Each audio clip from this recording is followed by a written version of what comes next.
Mama listened to the only one. Only the one was in her heart. She was merged into the love for the one. And even impossible became possible.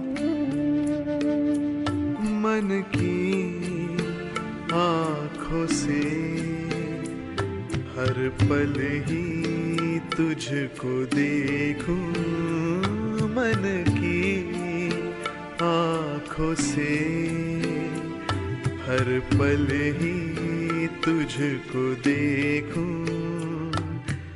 बाबा खड़े हैं पास मेरे, दिल से दुआएं मांगू। बाबा मेरे, बाबा मेरे, बाबा मेरे, बाबा मेरे। मन की आँखों से हर पल ही तुझको देखूं, मन की आँखों से हर पल ही तुझको देखूं। बाबा खड़े हैं पास मेरे, दिल से दुआएं मांगो। बाबा मेरे, बाबा मेरे, बाबा मेरे, बाबा मेरे।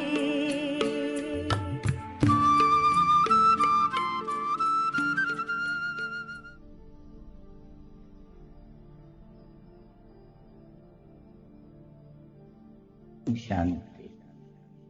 तो सारी दुनिया का क्वेश्चन हुआ ना बच्ची, बिकॉज सब कोई कहते हैं पीस कैसे स्थापन हो।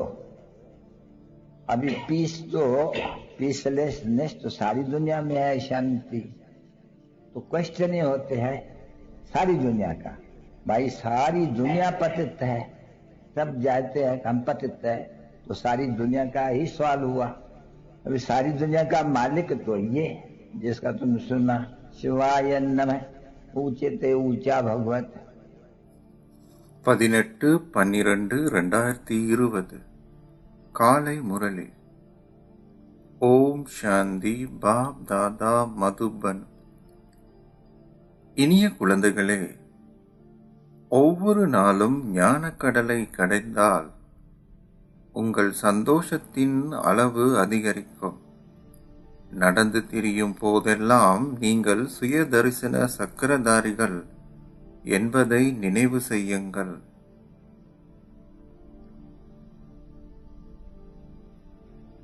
ஒவ்வொரு நாளும் ஞானக்கடலை கடைந்தால் உங்கள் சந்தோஷத்தின் அளவு அதிகரிக்கும். நடந்து திரியும் போதெல்லாம் நீங்கள் சுய தரிசன சக்கரதாரிகள் என்பதை நினைவு செய்யுங்கள். கேள்வி: சுய முன்னேற்றமடைவதற்கான இலகுவான வழி என்ன? பதில்: சுய முன்னேற்றமடைய நாளாந்தம் அட்டவணையை வைத்திருங்கள். உங்களை சோதித்து பாருங்கள். நாள் முழுவதும் நான் ஏதேனும் அசுரத்தனமான செயல்களை செய்தேனா? மாணவர்கள் பதிவேட்டை வைத்திருப்பதை போன்று உங்கள் தெய்வீக குணங்களுக்கான பதிவேட்டை குழந்தைகளாகிய நீங்கள் வைத்திருந்தால் தொடர்ந்தும் சுய முன்னேற்றம் அடைவீர்கள். பாடல். தொலை தூரவாசி அந்நிய தேசத்திற்கு வந்துள்ளார். தொலை தூரவாசி அந்நிய தேசத்திற்கு வந்துள்ளார். ஓம் சாந்தி. தொலை தூர தேசம் எதுவென்பதை குழந்தைகளாகிய நீங்கள் அறிவீர்கள். வெளி உலகில் உள்ள எந்த ஒரு மனிதருக்கும் இது தெரியாது. ஒருவர் எவ்வளவு பெரிய புத்திஜீவியாகவோ அல்லது பண்டிதராகவோ இருப்பினும் இதன் அர்த்தம் அவர்களுக்கு தெரியாது. கடவுள் என மக்களால் நினைவு கூறப்படும் தந்தை நிச்சயமாக மேலே அசரீரி உலகில் உள்ளார் என்பதை குழந்தைகளாகிய நீங்கள் அறிவீர்கள். வேறு எவருக்கும் இது தெரியாது. குழந்தைகளாகிய நீங்கள் இந்த நாடகத்தின் இரகசியத்தை புரிந்து கொண்டிருக்கின்றீர்கள். ஆரம்பம் முதல் நடந்தவை அனைத்தும், இனி நடக்க இருப்பவை அனைத்தும் உங்கள் புத்தியில் உள்ளது. இந்த உலக சக்கரம் எவ்வாறு தொடர்ந்தும் சுழல்கின்றது என்பதன் ஞானத்தை உங்கள் புத்திகளில் வைத்திருக்க வேண்டும். குழந்தைகளாகிய உங்கள் மத்தியில் நீங்கள் அனைவரும் வரிசைக்கிரமமாகவே புரிந்து கொள்கின்றீர்கள். ஞானக்கடலை நீங்கள் கடையாததால் உங்கள் சந்தோஷத்தின் அளவு உயர்வது இல்லை. நீங்கள் அமர்ந்திருக்கும் பொழுது, நடக்கும் போதும் நீங்கள் சுய தரிசன சக்கரதாரிகள் என்பதை உங்கள் புத்தியில் நினைவு செய்ய வேண்டும். நீங்கள் அமர்ந்திருக்கும் போதும் நடக்கும் போதும் நீங்கள் சுய தரிசன சக்கரதாரிகள் என்பதை உங்கள் புத்தியில் நினைவு செய்ய வேண்டும். ஆத்மாக்களாகிய நான் உலக சக்கரத்தின் ஆரம்பம் முதல் இறுதி வரை அறிவேன். நீங்கள் இங்கே அமர்ந்திருக்கின்றீர்கள், ஆனால் உங்கள் புத்தி அசரீரி உலகை நினைவு செய்கின்றது. அதுவே ஆத்மாக்கள் வாழும் மௌனதாமமாகும். நிர்வாணவுமான இனிய மௌன வீடாகும். குழந்தைகளாகிய உங்கள் புத்திகளில் இது மிக விரைவாக புகுகின்றது. வேறு எவருக்கும் இது தெரியாது. அவர்கள் பல சமய நூல்களை கற்று செவிமடுத்த போதிலும் அவர்கள் அவற்றிலிருந்து சற்றேனும் நன்மை அடைவதில்லை. அவை அனைத்தும் இறங்கும் பாதையை சேர்ந்தவையாகும். ஆனால் நீங்களோ இப்பொழுது மேலே ஏறுகின்றீர்கள். நீங்கள் வீடு திரும்புவதற்கான ஆயத்தங்களை செய்கின்றீர்கள். நாங்கள் இப்பொழுது பழைய ஆடைகளை விட்டு வீடு திரும்ப வேண்டும். இதில் சந்தோஷம் உள்ளது. அரை கல்பமாக நீங்கள் வீடு திரும்புவதற்காகவே பக்தி செய்தீர்கள். நீங்கள் தொடர்ந்தும் ஏணியில் கீழே இறங்கிக் கொண்டிருந்தீர்கள். பாபா இப்பொழுது அனைத்தையும் மிக இலகுவாக விளங்கப்படுத்துகின்றார். தந்தையான கடவுளை உங்களுக்கு கற்பிக்கின்றார் என்ற சந்தோஷத்தை குழந்தைகளாகிய நீங்கள் கொண்டிருக்க வேண்டும். இதனையிட்டு நீங்கள் மிகவும் சந்தோஷம் அடைய வேண்டும். தந்தை தனிப்பட்ட முறையில் உங்களுக்கு கற்பிக்கின்றார். அனைவரதும் தந்தையான பாபா இப்பொழுது எங்களுக்கு மீண்டும் ஒரு முறை கற்பிக்கின்றார். அவர் எங்களுக்கு பல தடவைகள் கற்பித்துள்ளார். நீங்கள் முழு சக்கரத்தையும் சுற்றிய பின்னரே தந்தை வருகிறார். தற்போது நீங்கள் சுய தரிசன சக்கரதாரிகள் ஆவீர்கள். நீங்கள் விஷ்ணு தாமத்தில் தேவர்கள் ஆகுவதற்காக முயற்சி செய்கின்றீர்கள். உலகில் உள்ள வேறு எவராலும் உங்களுக்கு இந்த ஞானத்தை வழங்க முடியாது. சிவபாபா உங்களுக்கு கற்பிக்கின்றார். நீங்கள் அதிக அளவு சந்தோஷத்தை கொண்டிருக்க வேண்டும். சமய நூல்கள் போன்ற அனைத்தும் பக்தி மார்க்கத்தை சேர்ந்தவை என்பதை குழந்தைகளாகிய நீங்கள் அறிவீர்கள். அவை சற்கதிக்கானவை அல்ல. பக்தி மார்க்கத்தின் சம்பிரதாயங்களும் தேவையாகும். அளவற்ற சம்பிரதாயங்கள் உள்ளன. தந்தை கூறுகிறார், நீங்கள் அவை அனைத்தினூடாக தொடர்ந்தும் கீழே இறங்கிக் கொண்டிருக்கிறீர்கள். நீங்கள் நீண்ட காலமாக சுற்றி அலைந்து திரிந்தீர்கள். இப்பொழுது மௌனமாக இங்கே அமர்ந்திருக்கிறீர்கள். இப்பொழுது உங்கள் அலைந்து திரிதல் அனைத்தும் முடிவடைந்துள்ளது. உங்களை தூய்மையாக்குவதற்கு இன்னமும் சொற்ப காலமே எஞ்சியுள்ளது என்பதை ஆத்மாக்களாகிய நீங்கள் அறிவீர்கள். தந்தை இப்பொழுது உங்களுக்கு இதனை செய்வதற்கான வழியை காட்டுகின்றார். அவர் கூறுகின்றார், என்னை நினைவு செய்தால் நீங்கள் தமோ பிரதானில் இருந்து சத்தோ பிரதான் ஆகுவீர்கள். அதன் பின்னர் நீங்கள் சத்தோ பிரதான் உலகிற்கு சென்று ஆட்சி செய்வீர்கள். தந்தை இந்த பாதையை ஒவ்வொரு கல்பமும் பல தடவைகள் உங்களுக்கு காட்டியுள்ளார். உங்கள் சொந்த ஸ்திதியையும் நீங்கள் சோதித்து பார்க்க வேண்டும். மாணவர்கள் தம்மை திறமைசாலிகள் ஆக்குவதற்கு முயற்சி செய்கின்றார்கள். அவர்கள் தமது கற்றலுக்கும் தமது நடத்தைகளுக்குமான பதிவேடுகளை கொண்டிருக்கிறார்கள். இங்கும் நீங்கள் தெய்வீக குணங்களை கிரகிக்க வேண்டும். உங்களை இட்டு நீங்கள் ஒரு நாளாந்த அட்டவணையை வைத்திருக்கும் போது நீங்கள் அதிக அளவு சுய முன்னேற்றத்தை காண்பீர்கள். நான் இன்று ஏதேனும் அசுர செயற்பாடுகளை செய்தேனா? நான் ஒரு தேவன் ஆக வேண்டும். லக்ஷ்மி நாராயணனுடைய படங்கள் உங்கள் முன்னிலையில் உள்ளன. அது மிகவும் எளிமையானதொரு படமாகும். சிவபாபா ஆக உச்சியில் உள்ளார். அவர் பிரஜாபிதா பிரம்மாவின் ஊடாக உங்களுக்கு இந்த ஆஸ்தியை வழங்குவதால் சங்கம யுகத்தில் நிச்சயமாக பிராமணர்கள் இருக்க வேண்டும். தேவர்கள் சத்திய யுகத்தில் வாழ்கின்றார்கள். பிராமணர்கள் சங்கம யுகத்தில் வாழ்கின்றார்கள். சூத்திர குலத்தை சேர்ந்தவர்கள் கலியுகத்தில் வாழ்கின்றார்கள். பல்ரூப வடிவத்தை உங்கள் புத்திகளில் நீங்கள் வைத்திருக்க வேண்டும். நாங்கள் இப்பொழுது உச்சி குடுமிகளான பிராமணர்கள்.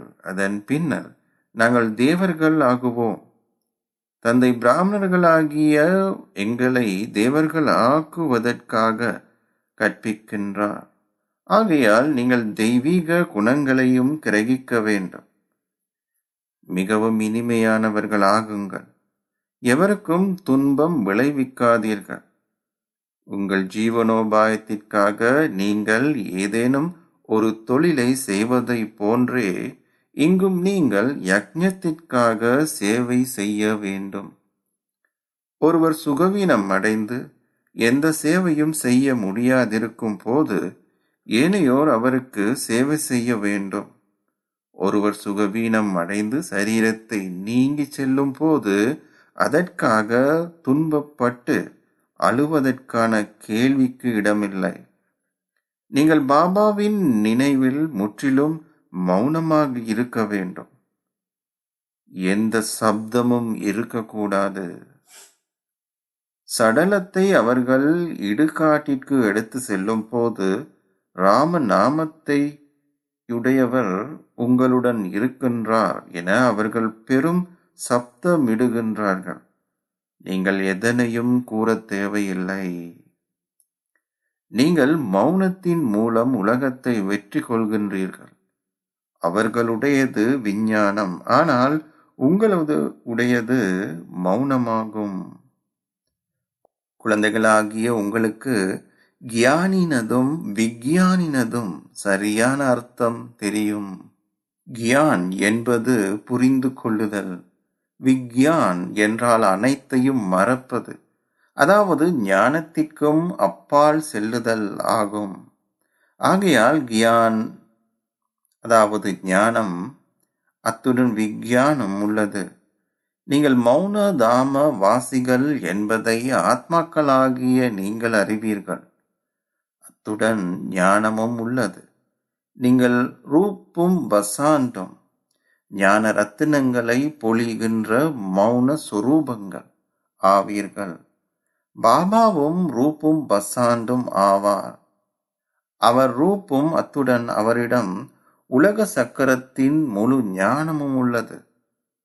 அவர்கள் ஒரு கட்டடத்திற்கு விக்யான் பவன் என பெயரிட்டுள்ளார்கள். ஆனால் அவர்கள் அதன் அர்த்தத்தை புரிந்து கொள்வது இல்லை.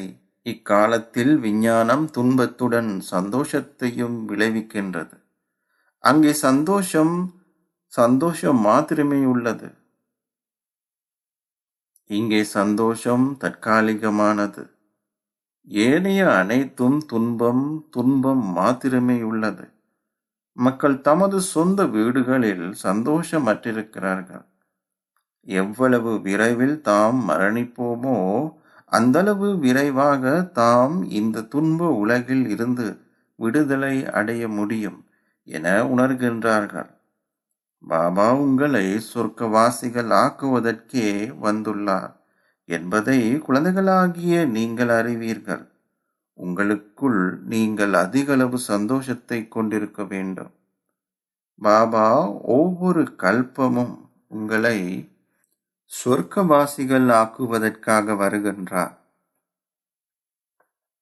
ஆகையால் நீங்கள் நிச்சயமாக அத்தகைய தந்தையின் வழிகாட்டலை பின்பற்ற வேண்டும்.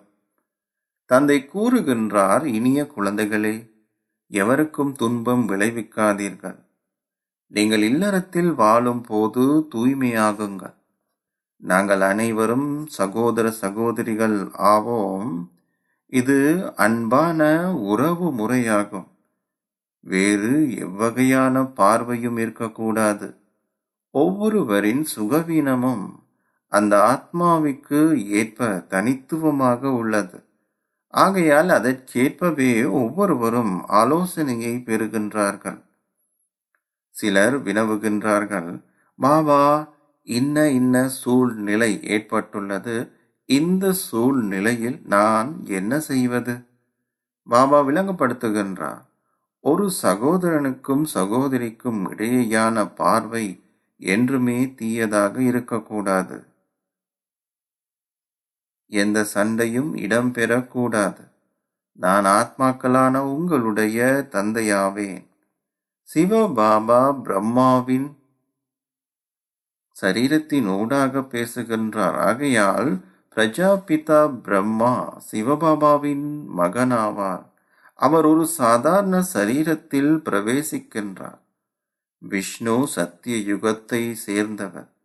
தந்தை கூறுகிறார், உலகை புதிதாக ஆக்குவதற்காகவே நான் வந்து இவருக்குள் பிரவேசித்துள்ளேன். பாபா வினவுகின்றார், நீங்கள் உலக சக்கரவர்த்தி சக்கரவர்த்தினி ஆகுவீர்களா? ஆம். பாபா, ஏன் முடியாது? ஆம், ஆனால் நீங்கள் தூய்மையாக இருக்க வேண்டும். இது மிகவும் கடினமாகும். ஓ, ஆனால் கடவுள் உலக அதிபதிகளாக உங்களை ஆக்குகின்றார். உங்களால் தூய்மையாக இருக்க முடியாதா? உங்களையிட்டு நீங்கள் வெட்கப்படவில்லையா? உங்கள் லௌகீக தந்தையுமே எந்த தீய செயல்களையும் செய்யாதீர்கள் என்றே உங்களிடம் கூறுகின்றார். அந்த விகாரத்தினாலேயே தடைகள் ஏற்படுகின்றன. ஆரம்பம் முதல் விகாரத்தினாலேயே அத்தனை குழப்பங்களும் இருந்தன. தந்தை கூறுகின்றார், இனிய குழந்தைகளே, அந்த விகாரத்தை நீங்கள் வெற்றி கொள்ள வேண்டும்.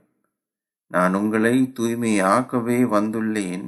ஏதேனும் ஒன்று சரியா பிழையா அல்லது நல்லதா கெட்டதா என்பதை நீங்களே தீர்மானிப்பதற்கான புத்தி குழந்தைகளாகிய உங்களுக்கு இப்பொழுது கொடுக்கப்பட்டு உள்ளது.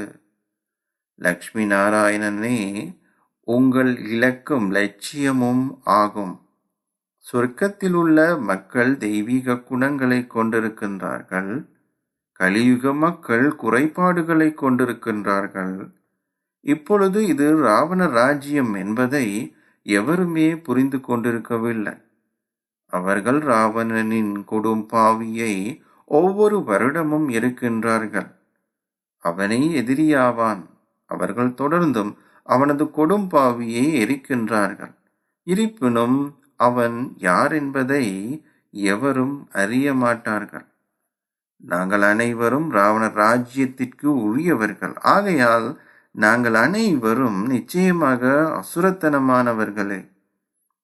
எவ்வாறாயினும் எவரும் தம்மை அசுரர் என கருதுவதில்லை. பலரும் இது நிச்சயமாக அசுரத்தனமானவர்களே. எவ்வாறாயினும் எவரும் தம்மை அசுரர் என கருதுவது இல்லை. பலரும் இது அசுரர்களின் ராஜ்யம் என கூறுகின்றார்கள். அரசர்கள் எவ்வாறானவர்களோ பிரஜைகளும் அவ்வாறானவர்களே. எனினும் அவர்கள் இந்தளவை ஏனும் புரிந்து கொண்டிருக்கவில்லை. ராமராஜ்யமானது ராவண ராஜ்யத்திலிருந்து வேறுபட்டது என தந்தை இங்கு அமர்ந்திருந்து விளங்கப்படுத்துகின்றார். நீங்கள் இப்பொழுது சகல தெய்வீக குணங்களும் நிறைந்தவர்கள் ஆகுகிறீர்கள். தந்தை கூறுகின்றார், என்னை வழிபடுகின்ற பக்தர்களுக்கு, ஆலயங்களில் தேவர்களை வழிபடுபவர்களுக்கும் இந்த ஞானத்தை கொடுங்கள்.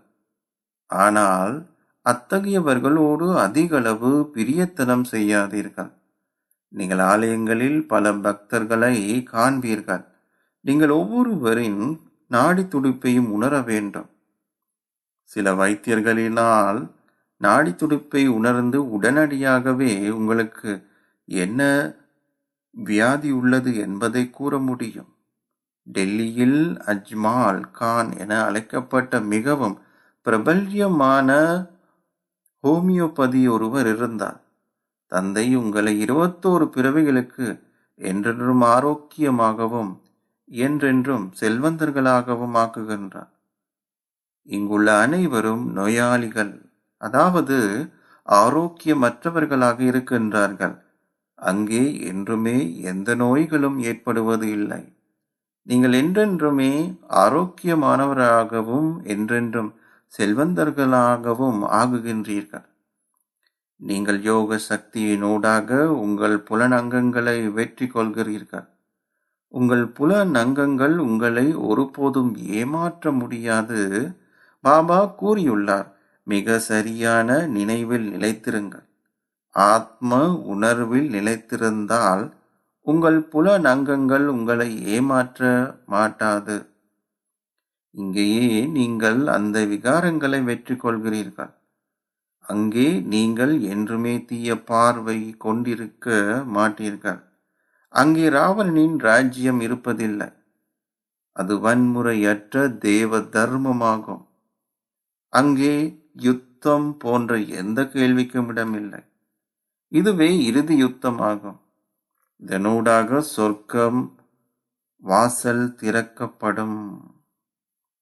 அதன் பின்னர் எந்த யுத்தமும் இடம்பெற மாட்டாது. இதுவே இறுதி யாகமாகும். அதன் பின்னர் அரை கல்பத்திற்கு எந்த யாகமும் இடம்பெற மாட்டாது. அனைத்து குப்பைகளும் இதில் அர்ப்பணிக்கப்பட்டுள்ளன. இந்த யாகத்தினூடாக விநாசத்தின் சுவாலைகள் வெளிப்பட்டு அனைத்தும் சுத்தப்படுத்தப்படும். குழந்தைகளாகி நீங்கள் காட்சிகளை கண்டிருக்கின்றீர்கள். அங்குள்ள பல ரசம் மிகவும் சுவையானது, முதற்தரமானது ஆகும். நீங்கள் இப்பொழுது அந்த ராஜ்யத்தை ஸ்தாபிக்கின்றீர்கள் என்பதால் நீங்கள் அதிக அளவு சந்தோஷத்தை கொண்டிருக்க வேண்டும். உங்கள் நாமம் சிவசக்திகள், அதாவது பாரத தாய்கள் என்பதாகும். நினைவை கொண்டிருப்பதின் ஊடாக மாத்திரமே நீங்கள் சிவனிடம் இருந்து சக்தியை பெறுகின்றீர்கள். அலைந்து திரிதல் என்ற கேள்விக்கு இடமில்லை. பக்தி செய்யாதவர்களை அவர்கள் நாஸ்திகர்கள் என நினைக்கின்றார்கள். ஆனால் தந்தையோ படைப்பையோ தெரியாதவர்களையே நாஸ்திகர்கள் என நீங்கள் கூறுகின்றீர்கள். நீங்கள் இப்பொழுது ஆஸ்திகர்கள் ஆகியுள்ளீர்கள். அத்துடன் நீங்கள் முக்காலத்தையும் அறிந்தவர்களாகவும் ஆகியுள்ளீர்கள். நீங்கள் இப்பொழுது உலகையும் அறிந்து உள்ளதுடன் முக்காலத்தையும் அறிந்திருக்கின்றீர்கள். லக்ஷ்மியும் நாராயணனும் தந்தையிடம் இருந்து தமது ஆஸ்தியை பெற்றார்கள்.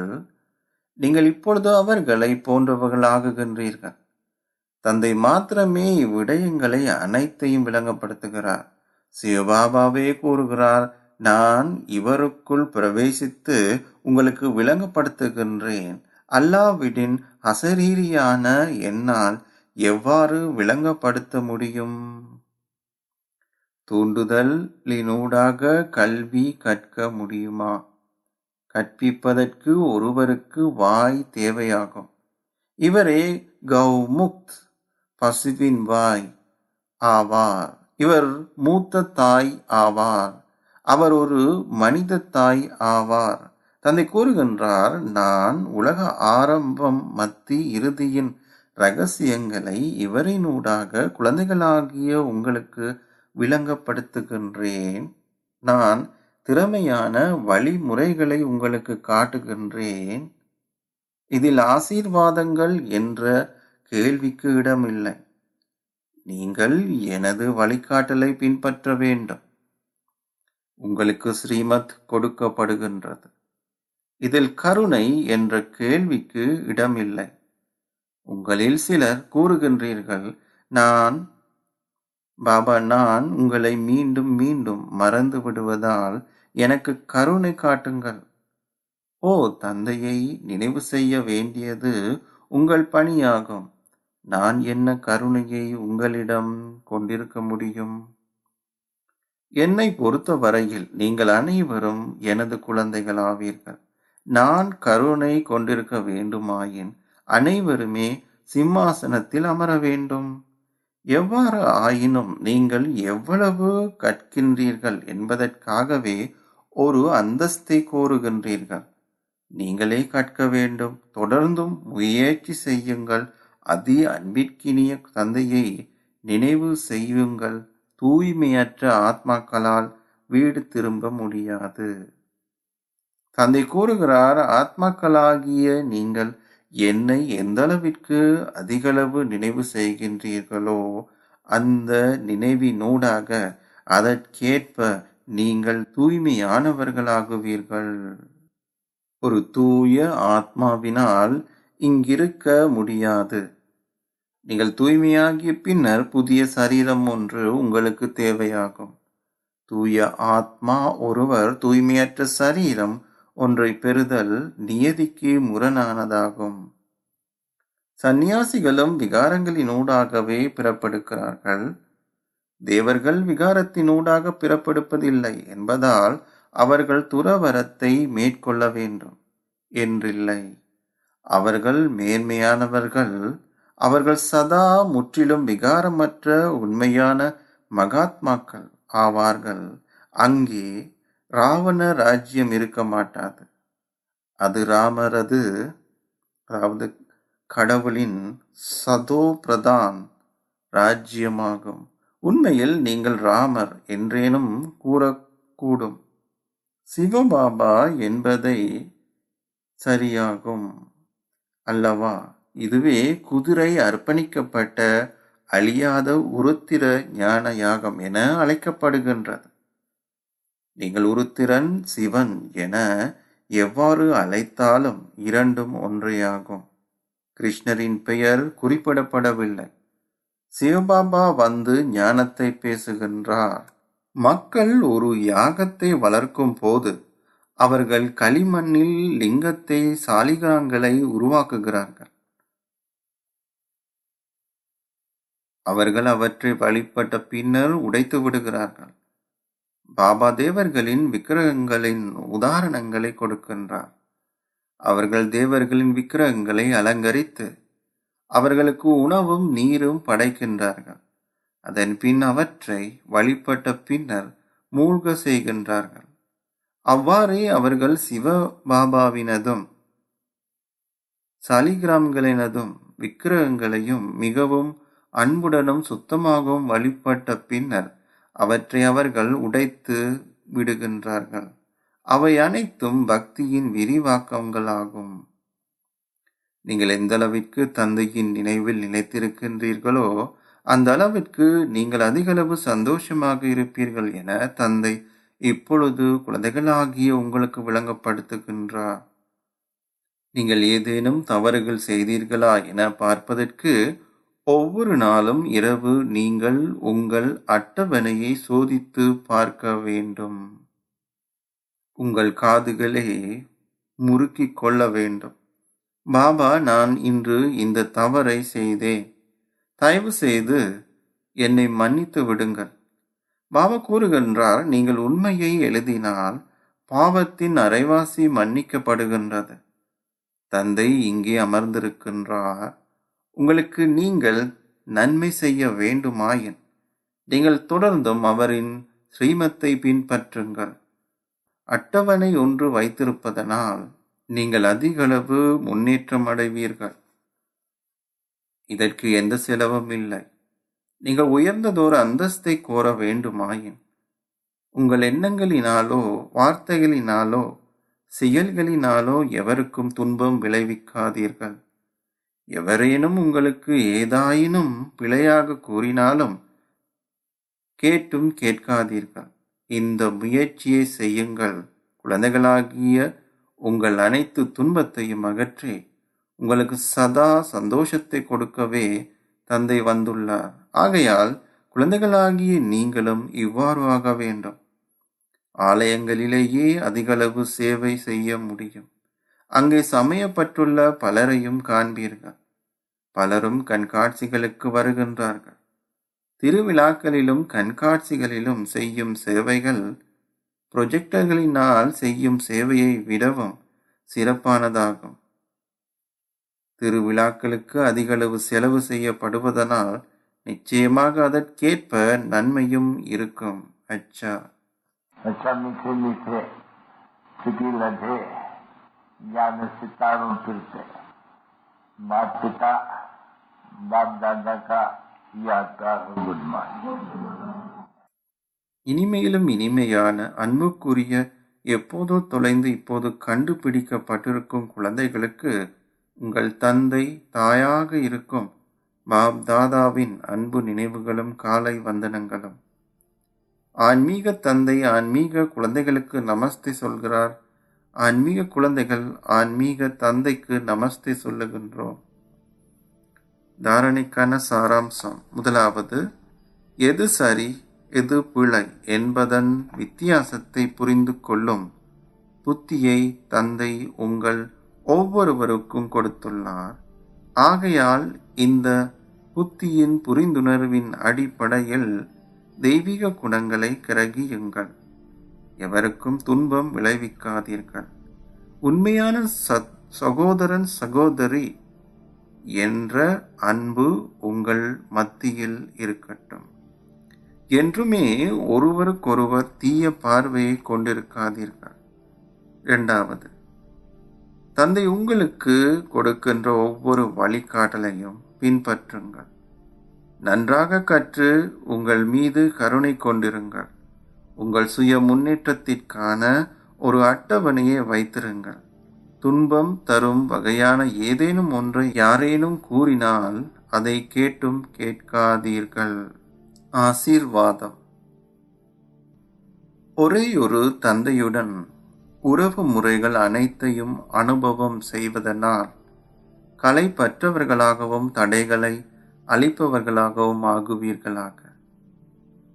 ஒரேயொரு தந்தையுடன் உறவு முறைகள் அனைத்தையும் அனுபவம் செய்வதனால் களைப்பற்றவர்களாகவும் தடைகளை அளிப்பவர்களாகவும் ஆகுவீர்களாக. சகல உறவு முறைகளையும் ஒரேயொரு தந்தையுடன் அனுபவம் செய்கின்ற குழந்தைகள் ஏனைய உறவு முறைகள் அனைத்தையும் பேரளவிலேயே கொண்டிருப்பார்கள். அவர்கள் சதா சந்தோஷ நடனமாடுவதுடன் என்றுமே களைப்பை அனுபவம் செய்வதில்லை. அவர்கள் களைப்பற்றவர்கள். அவர்கள் தந்தையினதும் சேவையினதும் அன்பில் திளைத்திருக்கின்றார்கள். தடைகளினால் நின்று விடாது அவர்கள் தடைகளை அழிப்பவர்கள் ஆவார்கள். ஒரேயொரு தந்தையுடன் சகல உறவு முறைகளையும் அனுபவம் செய்வதனால் அவர்கள் ஒளியாகவும் லேசாகவும் இரட்டை ஒளியாகவும் டபுள் லைட் ஆகவும் இருக்கின்றார்கள். ஆகையால் அவர்களுக்கு எந்த சுமையும் இருப்பதில்லை. அவர்களின் முறைப்பாடுகள் அனைத்தும் முடிவடைந்து விடுவதால் அவர்கள் முழுமையான ஸ்திதியை அனுபவம் செய்கின்றார்கள். அவர்கள் இலகு யோகிகள் ஆகியுள்ளார்கள். ஸ்லோகம். உங்கள் எண்ணங்களிலேனும் எந்த ஒரு சரீரதாரியினால் கவரப்படுவதும் விசுவாசமற்றிருப்பதே ஆகும். உங்கள் எண்ணங்களிலேனும் எந்த ஒரு சரீரதாரியினால் கவரப்படுவதும் விசுவாசமற்றிருப்பதே ஆகும். ஓம் சாந்தி.